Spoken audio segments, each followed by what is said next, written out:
High বন্ধুরা, তোমরা সবাই কেমন আছো? আশা করছি ভালো আছো। আমিও খুব ভালো আছি। একটা হচ্ছে মিশো থেকে পার্সেল এলো, সেই পার্সেলটা নিয়ে আমি এলাম ভিডিওটা শ্যুট করবো বলে। এই যে দেখো, একটা বিছানার চাদর নিয়েছি আমি মিশো থেকে।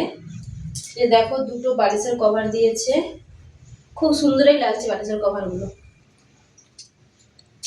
এটা বালিশের দুটো কভার দিয়েছে, আর এটা হচ্ছে পাদরিটা।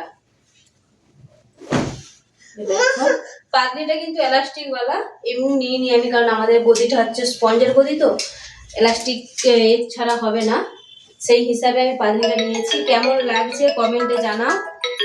আর এটা মিশো থেকে নেওয়া হয়েছে। কোয়ালিটিটা খুব সুন্দর, যে খুব একটা নয়, খুব সুন্দরই লাগছে। কোয়ালিটিটা খুবই ভালো, কারণ আমাদের বিছনাতে আর একটা চাদর মিলে আছে, এটা মিশো থেকেই নিয়েছি। এই বিছানা চাদরটা সেম মিশো থেকেই নেওয়া, খুব সুন্দর মিশোর কোয়ালিটি। আর দামটা জানতে চাইলে কিন্তু আমার ভিডিওতে কমেন্ট বক্সে কমেন্ট করে জানাও, নিশ্চয়ই আমি দামটা বলে দেবো। কেমন লাগছে কমেন্টে জানাও। Tata, bye bye.